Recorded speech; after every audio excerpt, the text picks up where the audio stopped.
Welcome back, Rockstars, to more Cobblemon Pixelmon. Today we're going to be working on a brand new waterfall and catching ourselves a brand new Pokemon. So let's dive right into it. Okay, Rockstars, so to get started today, there's a lot that I want to do. But first, we need to catch ourselves a water Pokemon. And we can also train up a Pokemon a little bit. So I do have a slash home water. Nothing special, no beach or anything. But it's an area around a lot of water and ocean type sections. So we actually have a clear view of catching some maybe rarer or just better water types. I'm not running Gyarados because I've run Gyarados. Oh, this looks gorgeous. Just about every single time I've run Cobblemon, I've run Gyarados, so I'm going to try avoiding that. Ooh, is that a Chinchou? We could get a water electric type. It would be so good. That would be beautiful. I love Chinchou. It's a bit of a special defense tank. Not nearly as big as, like, Blissey, but still really good. Alright, let's get into battle with it. Do we have a Pokemon that we can actually switch to that will have anything? I don't think so. So let's just go hit it with what we can, and we'll go with Quick Attack to make sure we get some damage off, because it's gonna really outdo us because of its actual typing. It's way better than our Score Bunny, especially because it's got 2 levels on it as well. But if we just get it down to like yellow or red HP, that's fine by me, and we will work out from there what else that we can do. But at that point, we should be good enough to be able to capture it, so I'm not super worried about it. Alright, so we've got down to 33% HP. We're gonna try to Pokeball first, since we only have one Great Ball. I don't want to waste everything that we have. I have very few Apricorns. I need to get working an Apricorn farm soon, but I want to work on a little bit of more building as well. I'm going to try to keep a decent balance between everything on here while we play the game. And we got our boy Chinchou. So he's got an up speed, load, special defense. That's not great for our boy, especially once he evolves, but overall, I guess I'll take it. What do you have? Please tell me you have 12 special attack. I'll take it, but 0 HP. That is horrible for your IVs. He's not amazing, but right now we're not worried about the perfect one. I just want to get a good collection overall to be building a beginner team if I could learn how to speak. I actually might keep this warp because it's next to a mini savanna in a desert as well. That might be really good for us to keep in handy, you know, just in our back pocket in case we need it later on. I say that, but I'm pretty sure I already have a Mesa home setup for this place. So now that we have our Chinchou, we add to our squad. I want to go ahead and make the machinery that we haven't made yet. So PC and healing. By the way, I love my little archways now that I have, but I still have to fix the roof.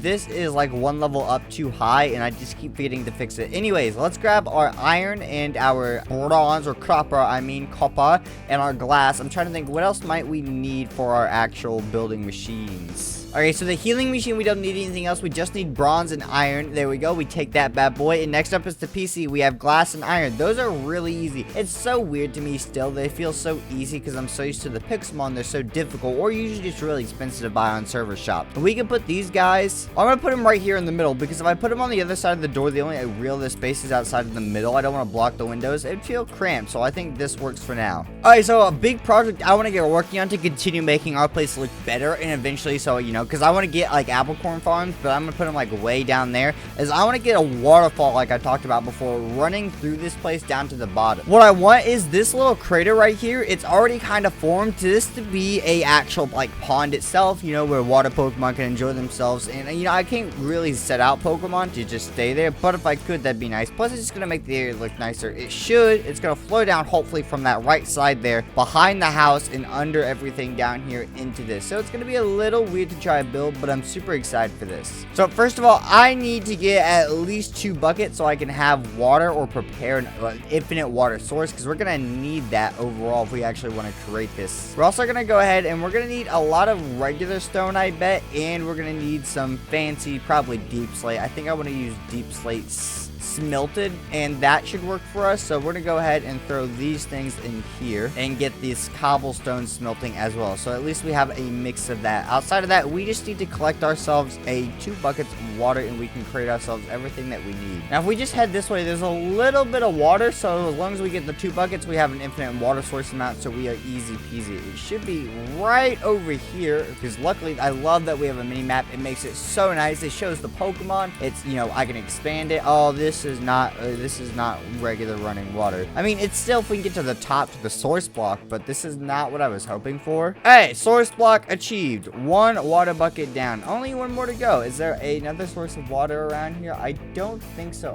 Way back behind us. Actually, hold on. There's another one, it seems like, just to the right, which we passed. It's right here. It's higher up. Ah, how did we miss this? Oh, it doesn't go nearly as far down. No wonder. Not a big deal. Grab that up. Okay, so we've got the 2 water buckets that we need. Okay, I want to clear these off the mountain because they don't make things look good whatsoever. Alright, first of all, we need to start off with an infinite water source so I don't have to go running around. Now that we have that, though, we kind of need to figure out how we're going to set up this area. So I want the main source of the water to be right here because I want it to flow from right here. So this window has something nice to actually look out of, and there's a reason for it. And I'm going to work on the other side at a different point as well. So first of all, I think we need to clear out a somewhat natural looking shape for like a mini reservoir or whatnot that would hold the water. Luckily, we can also get these stone slabs back, so that's going to be really nice to build with, which will be super helpful overall and help us save a bit of stone smelting. Alright, so I think at this point I have a solid like base outline. What I want to do is put the water in that gap there, and it will flow down to what looks like a really awkward, not natural bridge or anything like this at all. But eventually it's going to cut through here and go down and under, and it will look a lot more natural once I'm finished with it.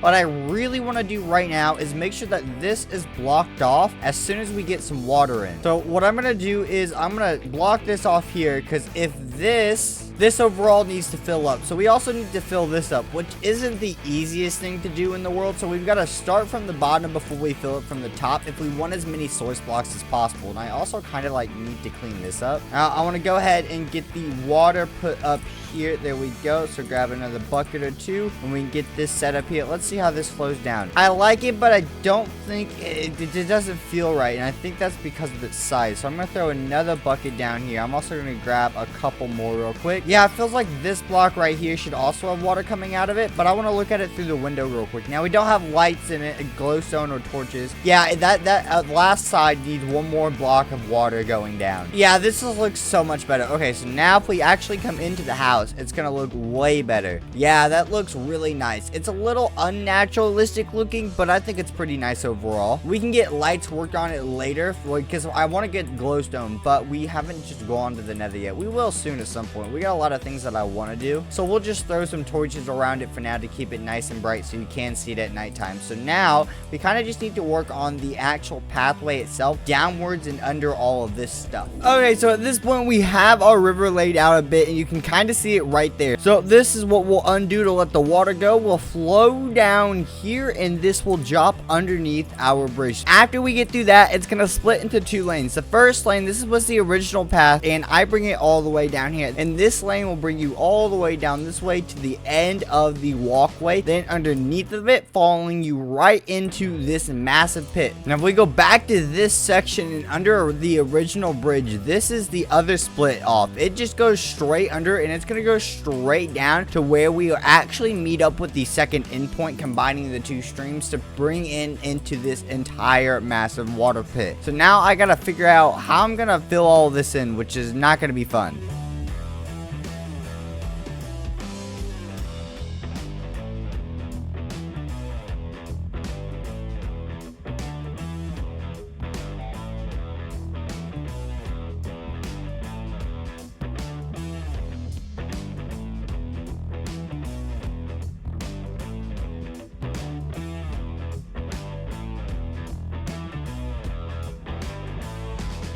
Alright, so I've got the entire base filled up with water. Not quite the way I wanted to. I did want different levels of the pond, but it's not quite big enough to really make that work out. So now we got to get the water to flow down. To do that, we've got to break the dirt here. So let's break this up real quick, and the water isn't moving. That's so interesting. And now we're going to get rid of this and let the water flow, and that still just stops right there. So we're literally just going to put source blocks right here. I don't know what else to do. We're not going to put one in the middle though. So we can come down here, and we can see the water struggling, so we got to try to fill this up a little bit. I thought the water would flow a bit better, but I guess not, and that's not really helping me whatsoever at all at the moment. All right, so now we've got this a little evened out. Let's follow this down and let's see how this is going. There we go. We've kind of got this work going now. We just got to keep the water flowing. We just got to be able to keep the water moving. So we want to go ahead and put a source block there that will continue this. Let's pick up another one. Once I keep going farther and farther down, it's easier to get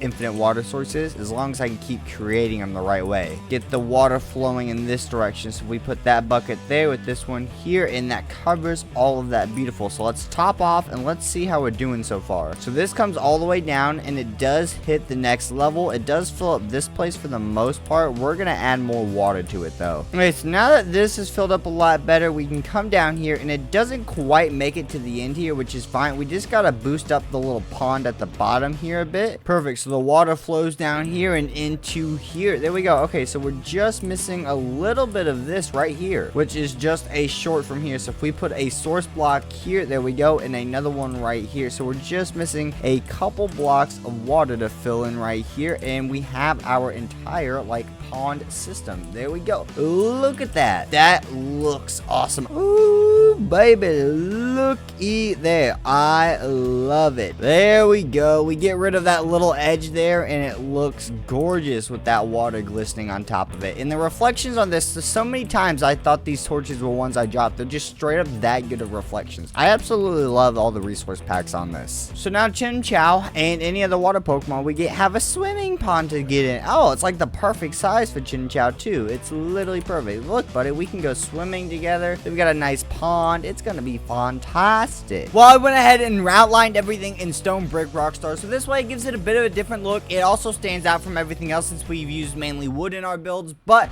overall I think it's come out really nice. So I think that everything finished up. It's a great place to end off today's episode. Make sure to leave a like, comment, and subscribe down below. Help us hit 5,000 subscribers by the end of the year, and I'll see y'all next time, Rockstars. Peace.